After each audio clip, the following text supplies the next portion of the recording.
is good too, but then I'm just like, I feel like useless.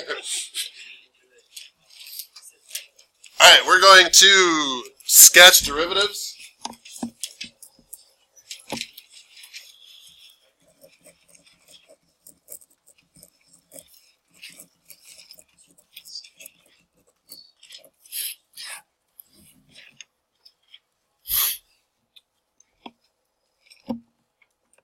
So let's start off with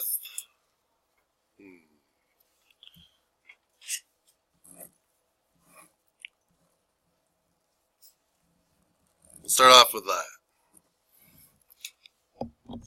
Let's say I asked you to sketch the derivative of that. Do you know what like family of functions that comes from? Sine if it like kept going back and forth, but it's just this down and then this up. So that's x to what power? That's x to the third. So just keep that in mind as we're going. That's an x to the third graph. But it's got other stuff. It's x to the third plus 3x squared minus, who knows, but that's an x to the third shape. So if I take the derivative, what you're looking at is there's two spots on here where I know precisely what the derivative is. So right here, I know, because what does derivative mean? What does derivative tell you? So right there, I know the slope is 0. And right here, I know the slope is 0. So I'm starting with those two spots, because those two tell me, like, I know exactly what it is. The rest of the way, I'm estimating. I know it's positive and or negative and getting bigger or getting smaller, but I don't know the exact number except at these two spots. So I always start off by doing that first. Where's the derivative of 0? Let's put those on there and let's work from that. Now, remember the surfboard thing. So your derivative is a representation of the slope of that surfboard. These 2 points are basically critical points. And they're going to split the graph up into 3 sections. So if you think about that splits the graph up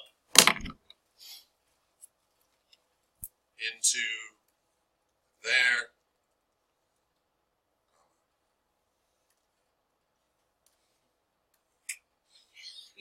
Man, oh man. Into 3 sections. So when you make out like 2 critical points, how many sections, how many intervals does that create? Create 3 intervals, right? Same exact thing on your graph. I got my 2 critical points, it's going to create my 3 intervals. Now, in each one of those intervals, your original graph is either a positive slope or a negative slope. It cannot switch from positive to negative slope within an interval. So for this entire interval, is your slope positive or negative? Positive. So do the y values of your derivative need to be positive or negative? Also positive. Also realize like the trend of the positive slope. When I'm way over here, the slope is really positive, right? But as I move to the right, what's happening to my slope? It's getting closer and closer to 0. So my positive y values need to start off pretty big and get closer and closer to 0.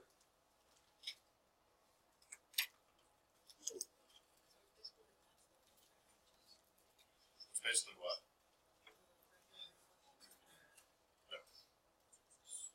I see why you're getting that effect. For that one? Oh, for just that section? Yeah. Yeah. So look at the next section. Here is my slope positive or negative? Negative. Negative. So my y values on my derivative need to be negative. Where is the slope the most negative? X equals what? 0. In the middle. X equals 0. So my slope should be, like when I graph the slope, it should be the farthest below the axis at that point. That's going to be like the minimum of our parabola. My slope here is 0. My slope here is slightly negative, more negative. This is the most negative it gets, and then it starts getting a little less negative until it gets back to 0 at that spot. So I think you can start to see what kind of shape are we making now? Parabola, and what is the like family of functions? That's not x to the third, but x squared. And so it drops. So when you take the derivative of x to the third, makes sense. so when you take the derivative of the third power, you get a second power, right? So that's why we're going to get to a parabola. So then this one here, my slope starts at 0 and it gets more and more positive. So my slope starts at 0 and I get more and more positive. So this would be like your f. This would be your f prime. And again, you took the derivative of a third, so now you get a section. If I took the derivative of an x squared, what would I end up with? An x, and what does that look like? Just a line. So let's go through this whole thing. That's the derivative.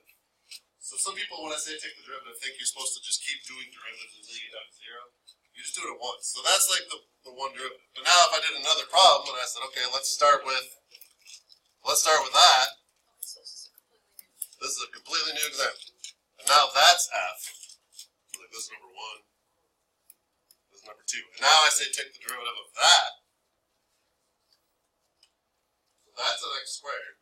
The derivative should be an x, which is a line, right? So start off with what you know. I know the slope of this is 0 at that one spot right there. That's one critical point. How many sections are in my graph now? 2, like each side of it. So in this half over here, my slope positive or negative? Negative. And even more specifically, it starts off really negative and it gets like closer and closer to 0, right?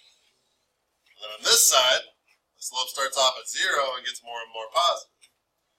So I've got to create a graph that starts off really negative, gets less negative, goes to 0, gets positive and more positive. And it looks like a line. So it's going to look like that.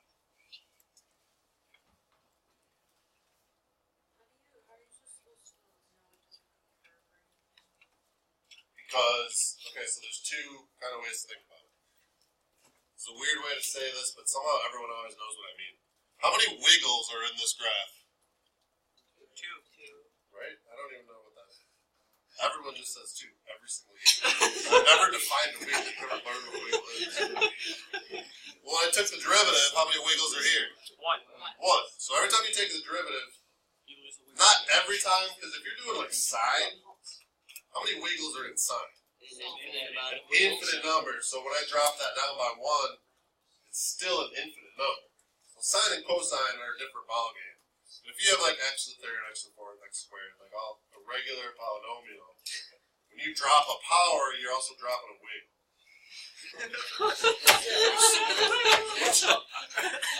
Everyone seems to get it. Yes, it makes sense. I know it makes sense, but I don't know why. So this has 1 wiggle. So less than 1 wiggle is 0 wiggles, and now we're at a line. So that's kind of one way I know.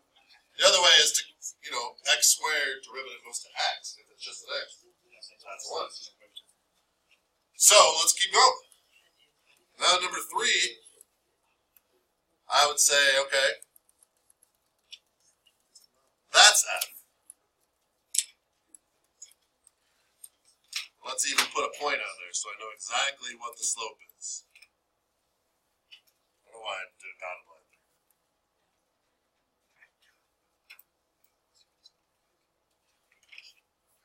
So that is a line with a slope of what? 2x. It combined us 2x. It has a slope of 2. No, I said right. Or First 2 time, over yeah, 1. 2x. Yes, it's the slope of 2 over 1. X is not part of the slope. So the slope is not x, the slope is not 2x. Slope is rise over run. So how much did I go up? 2. How much did I go across? 1. That's all slope is. No x. Get your x's out of here. So, our job when we're graphing the derivative is to graph the slope. What's the slope of y equals 2x? 2. So what has even less wiggle than a diagonal line Flat line. is a horizontal line. Where would this horizontal line be? At y equals 2. At 2. At y equals 2. Yeah. So that'd be f prime of x. So this, we got started off with x to the third, then we went to x squared, then we're at an x. Now we're just at, this is just like y equals 2. What would the derivative of that look like? Flat line on 0. A flat line at 0. And then you put 2. So even so less wiggle than a horizontal line at 2, I guess, is a horizontal line at 0. So the derivative of this, what's the slope of this line? 0. So the derivative would be this. Now what's the derivative of that look like? Still the same thing. That, and then that, and then that. So once we get to that point, it's just always 0 forever. But again, those are separate problems. If I give you this, I'm not expecting you to do derivatives until you get down to a horizontal line. I'm just going to say take the derivative. Right. Questions on any of that? That's the base lesson. I mean, we're not done, but that's the gist of it, yeah. That's pretty simple. I was expecting you to get like some crazy with like graphs on derivatives and sine x.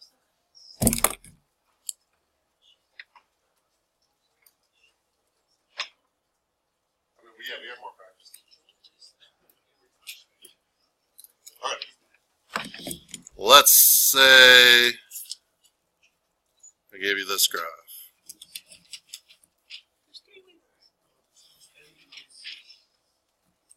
And so they won't even give you numbers sometimes. They'll just say like A, B, and C. And that's f of x. How many wiggles?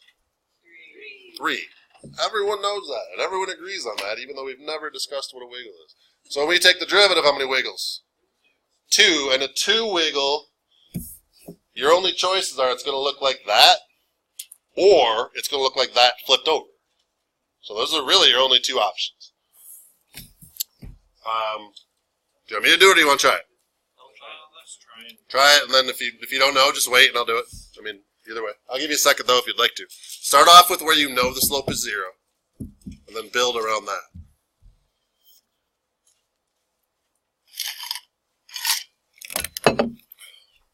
Thank you for waiting until I was done, presenting. Some people don't.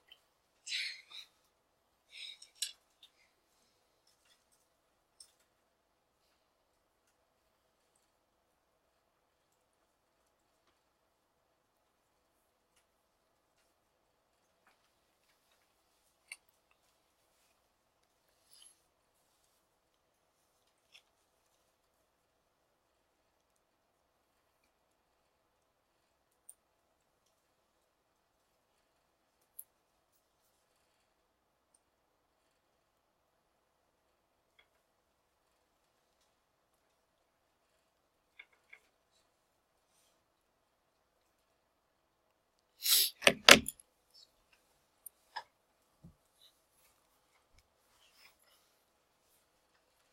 your lats get sore when you swim? My lats hurt so much. Like this? Is that what lats are? Oh,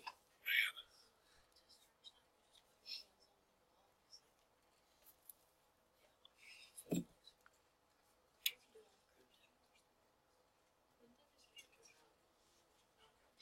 No, push up be like here. Like they're saying like a child's pose.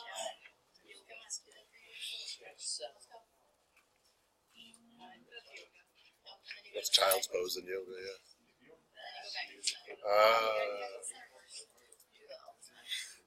Side, center, side, center, side, center. For like 30 seconds each. Oh. Okay. So, I know the slope is 0 at A, at B, and at C, right? So I got the dude on the surfboard would be like horizontal at those spots. So 3 critical points divides me into 4 intervals, and then I just got to figure out what's going on in each interval. So in this left-hand interval, so if I just look there, the slope starts off very positive, but by the time I get to A, the slope is 0. So my derivative graph needs to start off very positive, but by the time I get to A, it's going to be 0. And I'm putting a little curve in it because I know my derivative still needs to have 2 wiggles. And basically, if it has 2 wiggles, your only 2 options are this or this. Those are the only things that like 2 wiggles can look like. So I already know what the derivative is going to be. Which one is it? The one on the left or the one on the right? It's the one on the right. Like you're certainly encouraged or welcome to like reason through each step, but once you get that, you can just kind of look at it and be like, okay, I know that's going to happen. Anyway, so this middle section, slope positive or negative? Negative. So the y values of my derivative need to be negative, but they need to be 0 by the time I get back to here. This section between B and C, my slope is what? Positive. Did you just say positive? Oh. Okay. I don't know if you had a question because you. All right. Yeah. So positive, but then I need to have a slope of 0 by the time I get back to C. And then negative down there. Now, don't worry about like how big or small you make your hills. So the answer I just gave you is correct. This answer would also be correct. That answer would also be correct. As long as your shape matches up, you're good. I'm not going to look at like, well, my hill was this big and yours was not quite as, that doesn't matter. It's the shape.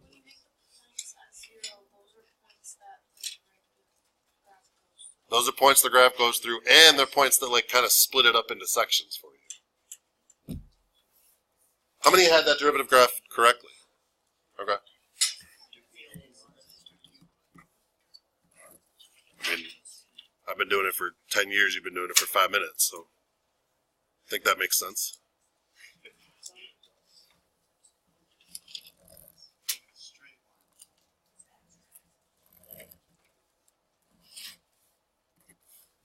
Try that. Is the peak right at 0?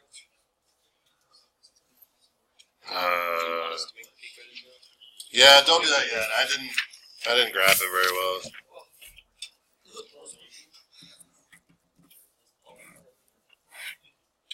Now this is just kind of me making up a function.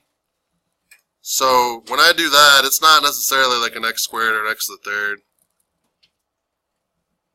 So you're going to want to go through each little section. And all right, so let's say this is A.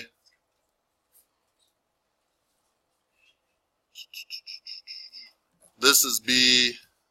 This is C. This is D. One of those points you don't care about at all. I just told you what it was anyways.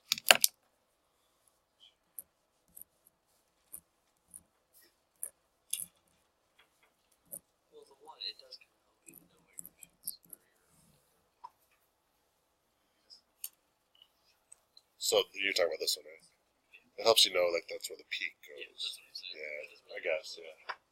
So I guess it matters some. It's not like, it's not a critical point.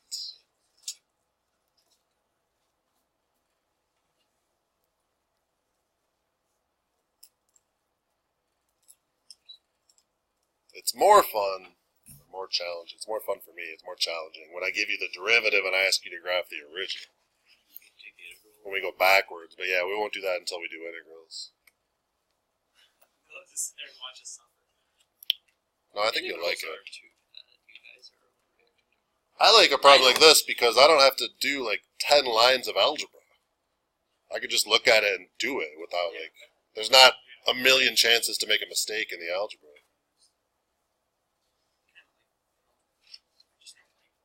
I mean, I don't mind doing algebra, but, I just don't like when it gets messy. right. And it takes time and I might screw up. I never screw up though. Well, you and me are different.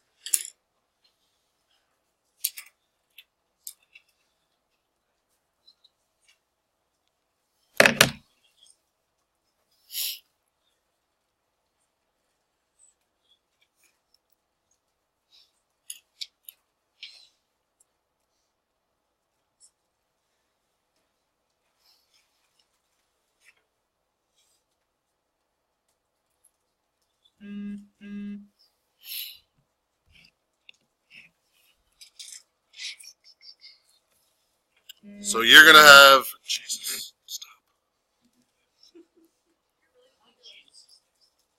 Jesus will not leave me alone.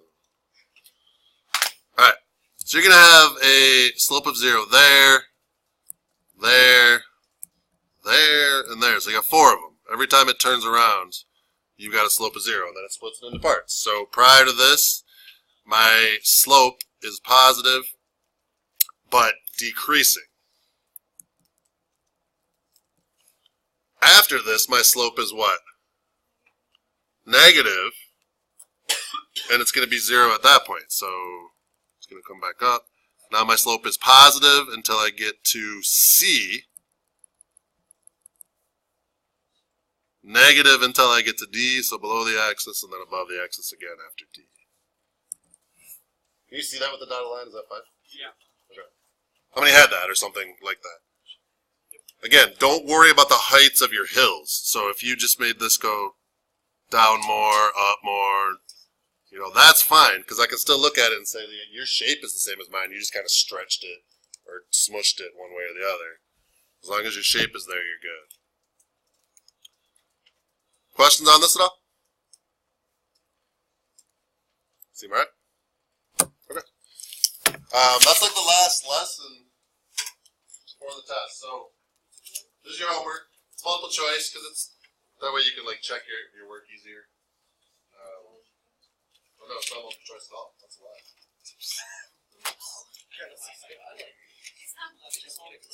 Yeah, you don't need to do multiple choice. I don't know why it's tomorrow, we'll check this over, answer questions. That'll give you your list. So it's just going to be all the topics that you're responsible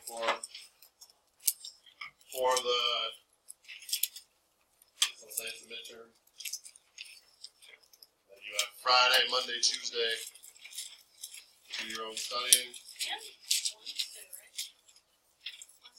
You won't have class Wednesday, will you? No, it's 8 hours. We have class, but it's Oh. seventh and 8th hour combined for a 7th hour exam. Okay. Yeah.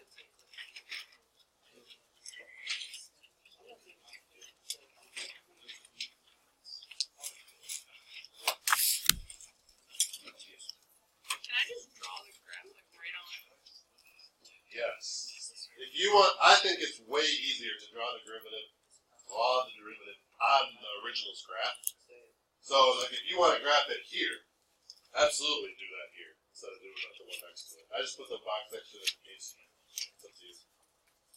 But I think it's way easier to do it right out there.